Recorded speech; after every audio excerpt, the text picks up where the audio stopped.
কুষ্টিয়া যাওয়া আসার মধ্যে সব থেকে বেস্ট যদি বলি কোনো স্মৃতি, সেটা হলো আমার রাস্তাটা। মানে ভাই ভিউটা দেখেন, গাছপালাতে ঘেরা সোজা সোজা রাস্তা, অনেক সুন্দর একটা এনভায়রনমেন্ট রয়েছে রাস্তার ভিতরে। থ্যাংক ইউ আবিদ, তুমি যদি আমার ভিডিও দেখে থাকতেছো এখন, অনেক অনেক ধন্যবাদ তোমাকে। আমরা এখন সোজা রওনা হচ্ছি কুষ্টিয়ার উদ্দেশ্যে। আসতেছে এখন ঘড়িতে 2:21। আগের বার অ্যাক্সিডেন্ট হতে হতে বাঁচাছিল এবং ওই ভিডিওতে 1.2K কি 3K হিট করছিল। এইদিকে কোনো গাছপালা না থাকাতে মেন রোডের অবস্থা দেখেন, এই যে পিচ গলে গাড়ির চাকার শেড হয়ে গেছে। দেখেন সব গাড়ির চাকা ছাপ বসে গেছে রাস্তার উপরে। ছোট্ট একটা ব্রেক দেওয়ার জন্য দাঁড়ালাম মোবারকগঞ্জ সুগার মিলের সামনে।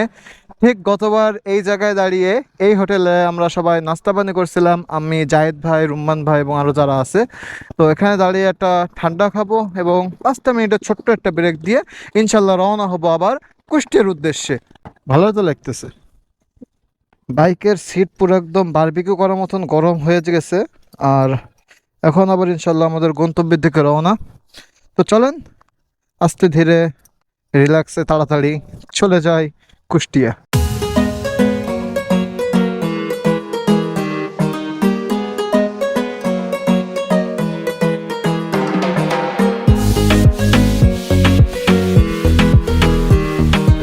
কিলো, মানে ভাই ভিউটা দেখেন, গাছপালাতে ঘেরা সোজা সোজা রাস্তা, অনেক সুন্দর একটা এনভায়রনমেন্ট রয়েছে রাস্তার ভিতরে।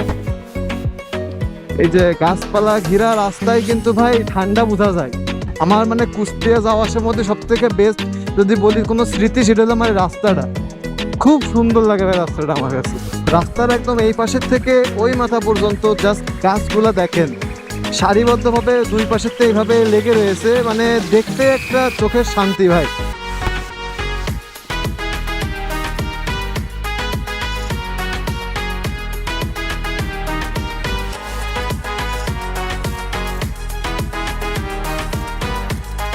আবার আসবেন সড়ক বিভাগ ঝিনাইদহ।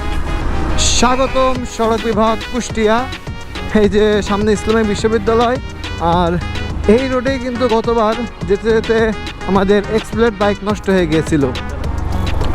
আর এই যে কুষ্টিয়া ইসলামী বিশ্ববিদ্যালয়, ইসলামী মাল, আস্তাগফিরুল্লাহ। তখন যেসব রোডে ভাই ব্রাদারদের সাথে একসাথে কখন আসা হয় এবং সেকেন্ড টাইম একা যখন আসা হয়, তখন ভাই ব্রাদারদের আসলে অনেক মিস করা হয় এবং পুরাতন স্মৃতিগুলো প্রত্যেকটা মনে পড়ে যায় জায়গায় জায়গায়।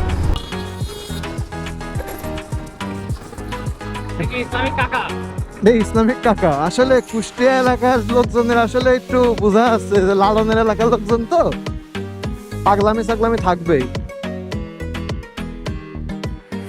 কাকা আস্তে চালান, ফোনটা পকেটে রেখে চালান। দেখো দেখো দেখো কাকা ফোন টিপতেছে চালাচ্ছে, চালার।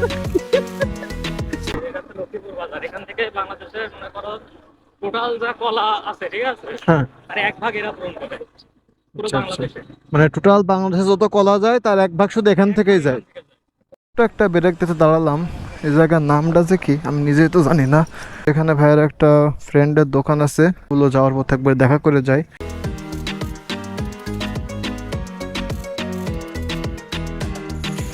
আসরের আজান দিয়ে দিছে।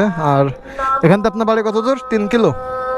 3 কিলো এখন যে বাড়িতে রয়েছে ওই বাড়ি, আর এর পরের স্টপেজে আরেকটা বাড়ি আছে। ওটা কয় কিলো? চলো দেখলি বুঝতে পারবে। চলেন। এই যে গেটটা দেখা যাচ্ছে, এটা হলো শুভ ভাইদের নানি বাড়ি। আর শুভ ভাইয়ের নানি গেছে ভাইয়ার মামাতো ভাইয়ের বিয়ে, খালাতো ভাইয়ের বিয়েতে। তো তাদের বাসাও বেশি দূরে না, তাই তো অল্প একটু 1 কিলো। তো নানিরে ফোন দেওয়ার পরে নানি বললো যে খালাতো ভাইয়ের বিয়ে হয়েছে, নতুন বউ আসছে, দেখা করে যেতে। তো আমরা সেখানে যাচ্ছি আর কি। হেঁটে 7-8 বছর আসেন না, তাও গলি গেছে মুখস্থ রয়েছে। কোনটা? আচ্ছা আচ্ছা, যাই সামনেই শুভ ভাইয়াদের বাসা। আগে ভাইয়াদের বাসায় যাই, বাসার থেকে ঘুরে তারপর আবার ইনশাল্লাহ যশোরের উদ্দেশ্যে রওনা। পার হচ্ছে এখন যশোর সেনানিবাস। অলমোস্ট চলে আসছি বাসার কাছাকাছি, আর মাত্র 2-3 কিলোর রাস্তা। আল্লাহ বহুত কষ্ট হয়ে গেছে ভাই একটা না জার্নিতে। সবথেকে বড় কথা, রাস্তা খারাপ হলে কম পথ অনেক বড় মনে হয়। তবে সবথেকে ভালো যে দিকটা আমি আজকে সাপোর্ট হিসেবে পাইছি বলবো, যে শুভ ভাইয়ের মতন একটা মানুষ আসলে আমার পিছনে রয়েছে। ভাই যদি পিছনে থাকে তা এতটা পরিমাণে এনজয় করাতে পারে, এমন ফানি ফানি কথা বলতে পারে, মানে পুরো রাস্তা বিশ্বাস করেন ভাই, আমরা পুরো রাস্তায় গল্প করতে করতে আসছি। এত লং, পুরো 100 কিলো একটা রোডের রাস্তা। আসার সময় গল্প করতে করতে আসছিলাম, আবার যাওয়ার সময় ফির গল্প করতে করতে যাচ্ছি। ভ্লগের ক্লিপ আজকে খুবই কম নিছি, ম্যাক্সিমাম টাইম কাটছে শুভ ভাইয়ের সাথে গল্প করতে করতে।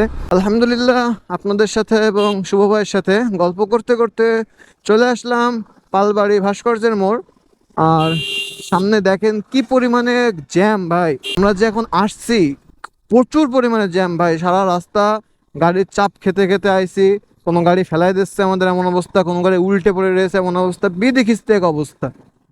তো পালোয়ারি যখন পার হয়ে গেছি, বাসায় যেতে আর বেশি দেরি নেই। গোপ্রো কেনার পরে এটাই হলো আমার ফার্স্ট ডে লং ট্যুর ছিল। শুভ ভাইয়ের ছোট ভাই আবিদ, ও আমাকে বলছিল ভাই আপনার পেজের নাম কি, চ্যানেলের নাম কি, ওকে স্টিকার দিয়ে আসছে 2-3টা।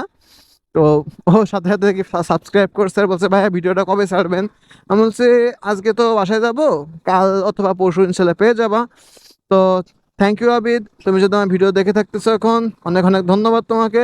আজকের ভিডিওটি শেষ করতেছি এখানেই, দেখা হচ্ছে আপনাদের সাথে নতুন কোনো ভিডিওতে। ততক্ষণ পর্যন্ত সুস্থ থাকবেন, ভালো থাকবেন এবং দেখতে থাকবেন ইয়োর যশোরী।